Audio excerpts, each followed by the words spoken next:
अस्सलामुअलैकुम रहमतुल्लाहि व बरकातुहू। उम्मीद करती हूँ तमाम गाइस ईमान के बेहतरीन हाल में होंगे। तो कैसे हैं सब आप लोग? आई होप सब गुड होंगे। सबसे पहले आपको खुशामदीद किया जाता है एजीएस ऑनलाइन इंस्टीट्यूट में, जिसकी जानिब से आपको English language course free of cost करवाया जा रहा है। उसके बाद हम लोग अपना लेक्चर जो है वो स्टार्ट करेंगे। जैसे कि आप लोग जानते हैं, आपने प्रीवियस लेक्चर में फ्यूचर कॉन्टीन्यूस टेंस के नेगेटिव टेंसेस के बारे में पढ़ा था, और यहाँ पे हम लोग उसकी आज के लेक्चर में यहाँ पे हम उसकी एग्ज़ाम्पल देखेंगे। सबसे पहले जैसे कि एग्ज़ाम्पल है हमारे पास, बच्चे नहीं रो रहे होंगे। Children will not be weeping. वो इस वक्त दुआ नहीं मांग रहा होगा। He will not be praying now. हमने जैसा कि पढ़ा था, इसमें विल नॉट बी लगता है, और इसके अलावा हमारे पास वर्ब की फर्स्ट फॉर्म आती है और उसके साथ आईएनजी लगता है। सेम वही चीज़ हमने यहाँ पे यूज़ की है। इंटेरोगेटिव सेंटेंसेस का देख लेते हैं। सवालिया फ़िक्रात, अगर फ़िक्रा सवालिया हो तो पहले विल और शैल जो है वो हमारे पास स्टार्ट में आ जाएगा। उसके बाद हम लोग बी लगा देंगे, फिर हमारे पास ऑब्जेक्ट वगैरह आएगा। अगर फ़िक्रा सवालिया मनफी हो तो सबसे पहले शैल या विल, इसके बाद फाइल, फिर नॉट बी, फिर ऑब्जेक्ट वगैरह आता है। ठीक है। और लास्ट में हमारे पास जब तक हम क्वेश्चन मार्क का साइन नहीं लगाते तब तक हमें ये कंफर्म नहीं होता कि ये वाला हमारे पास सेंटेंस जो है वो हमारे पास इंटेरोगेटिव सेंटेंस है। इसकी एग्ज़ाम्पल है हमारे पास, क्या लड़का अपना सबक पढ़ रहा होगा। Will the boy be reading, मतलब ये है कि विल या शैल के बाद हम लोगों ने सब्जेक्ट लगाना, उसके बाद हम लोग बी लगाएंगे। विल द बॉय बी, मतलब ये यहाँ पे ये यूज़ हो रहा है। Will the boy be reading this lesson, क्या लड़का अपना सबक पढ़ रहा होगा। नेक्स्ट हमारे पास दो एग्जाम्पल्स इसकी और है, वो देख लेते हैं। तुम कब सफ़र पर रवाना हो रहे होगे। When will you be going on journey, मतलब व्हेन कब, और will you be going on journey, क्या मैं घोड़े से उतर रहा हूँगा। शैल आई बी डिसमाउंटिंग, घोड़े से उतरने को डिसमाउंटिंग कहते हैं। शैल आई बी डिसमाउंटिंग फ्रॉम द हॉर्स। तो यहाँ तक हमारे पास जो है हमारे पास नेगेटिव और इसके इंटेरोगेटिव फिनिश हो जाते हैं। अब पैसिव वॉइस की बात करें, जैसा कि हम लोगों ने, जैसे हमें पता है कि हमने इसमें फ्यूचर कॉन्टीन्यूस टेंस में विल बी और शैल बी यूज़ किया है। तो हमारे पास इस टेंस के पैसिव वॉइस में क्या आएगा, helping verb will be being और शैल बी बीइंग यूज़ करेंगे हम लोग। यहाँ पे हमारा जो फ्यूचर कॉन्टीन्यूस टेंस है वो कंप्लीट हो जाता है। नेक्स्ट हमारे पास जो टेंस आएगा मैं आपको उसका आगे नेक्स्ट स्टार्ट करवाती हूँ। नेक्स्ट हमारे पास यहाँ पे फ्यूचर परफेक्ट कॉन्टीन्यूस आ जाता है टेंस। फेल मुस्तकबिल मुकम्मल जारी बोलते हैं इसको उर्दू में।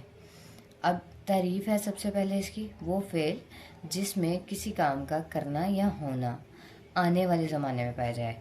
जब भी हम लोग फ्यूचर की बात करेंगे तो हम लोग आने वाले ज़माने में मुस्तकबिल की बात करेंगे।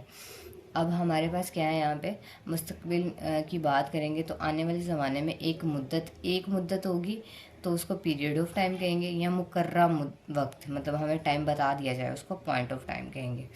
से जारी पाया जाए फिर मुस्तकबिल जारी कहलाता है। पहचान है इसकी, फ्यूचर परफेक्ट कॉन्टीन्यूस टेंस कौन से होते हैं। उर्दू फ़िक्रे के आखिर में ता रहा होगा, ते रहे होंगे, ता रहा होगा, ती रही होगी वगैरह आता है। अगर वक्त या मुकर्रा वक्त साथ दिया होगा, अगर वक्त साथ दिया हुआ है कि भाई इतने बजे गाड़ी आ रही है, या टाइम स्पेसिफिकली एक टाइम बताया गया हो, तो हमारे पास रहा आखिर में क्या आएगा, रहा होगा, रहे होंगे, रही होगी। हमारे पास एक नोट है यहाँ पे मैंने आपके लिए लिखा है कि हमारे पास फेल मुस्तकबिल मुकम्मल जारी को फ्यूचर परफेक्ट प्रोग्रेसिव टेंस भी कहते हैं। ठीक है, ये हमारे पास एक नोट यहाँ पे राइट किया आपको। अब इसका बनाने का तरीका देख लेते हैं हम लोग। बनाने का तरीका क्या है इसका, कि हमारे पास सबसे पहले सब्जेक्ट लिखेंगे हम लोग, फिर shall have been, will have been और प्लस फर्स्ट फॉर्म आएगी। उसके बाद फर्स्ट फॉर्म के साथ हम लोग आईएनजी जो है उसका इजाफा करेंगे, और उसके बाद हमारे पास लास्ट में सिंस और फॉर यूज़ किया जाएगा। एग्जाम्पल है इसकी, परिंदे सुबह से चहचहा रहे होंगे। Birds will have been chirping since morning. बारिश मंगल से हो रही है। It will have been raining since Tuesday. देखिए अब मंगल से इधर time of period point of time use किया गया है, तो इसके आखिर में रही है आया है। It will have been raining since Tuesday. Negative sentences की बात करें, जैसे कि इसमें शैल हैव बीन और विल हैव बीन यूज़ किया गया, तो हमारे पास नेगेटिव सेंटेंसेस में क्या आएगा, शैल नॉट हैव बीन और विल नॉट हैव बीन। इसके बाद हमारे पास फर्स्ट फॉर्म ऐसे ही आएगी, उसके साथ आईएनजी लगाएंगे और फिर हमारे पास ऑब्जेक्ट वगैरह आ जाएगा। इसकी एग्जांपल देख लेते हैं नेगेटिव सेंटेंसेस की। वो 7 बजे से अखबार पढ़ता रहा होगा।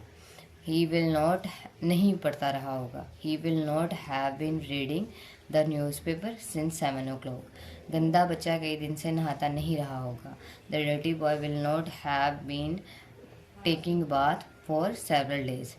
इंटेरोगेटिव सेंटेंसेस की बात की जाए तो अगर फ़िक्रा हमारे पास सवालिया हो तो क्या करेंगे, शेल और विल हमारे पास पहले आ जाएगा, हैव बीन उसके बाद आएगा, उसके बाद हमारे पास वैसे ही फर्स्ट फॉर्म आएगी वर्ब की और फिर आईएनजी लगाएंगे और फिर लास्ट में हमारे पास ऑब्जेक्ट आ जाएगा।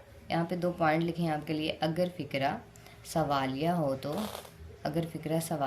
तो सवालिया मनफी हो तो सबसे पहले विल और शैल आएगा, फिर हमारे पास नोट हैव बीन आएगा, फिर फर्स्ट फॉर्म आएगी प्लस आईएनजी आएगी और उसके बाद हमारे पास ऑब्जेक्ट आएगा। अगर फ़िक्रे में सवालिया अल्फाज आ जाएं like when, will, when, where, ये वाले, तो विल और शैल से पहले लिखे जाएंगे वो सब। अब एग्जांपल है इसकी तो क्या तुम सुबह से बातें करते रहे होगे। Will you have been talking since morning. आप 2 घंटे से किसका इंतज़ार करते रहे होंगे। Whom will you have been waiting for 2 days। अब यहाँ पे एक नोट है, जिस फिक्रे के आखिर में ना था, ना थी या नी थी वगैरह आ जाए तो इसके साथ have to, were to, was to, am to वगैरह लगाते हैं। यहाँ तक हमारा जो आज का लेक्चर है वो फिनिश हो जाता है। इसी के साथ साथ हमारा जो आज का ये हमारा इंग्लिश लैंग्वेज कोर्स है वो यहाँ पे फिनिश होता है। उम्मीद करती हूँ आपको इस कोर्स से बहुत कुछ सीखने को मिला होगा। अगर आपने हमारे इस कोर्स से बहुत कुछ सीखा है, कमेंट बॉक्स में अपने कमेंट से ज़रूर आगाह किया करें हमें, ताकि हम लोग मोटिवेट हो सकें। अपना ख्याल रखिएगा, दुआओं में याद रखिएगा। जज़ाकल्लाह खैरन कसीरा और चैनल को सब्सक्राइब करना मत भूलिएगा। अल्लाह हाफ़िज़।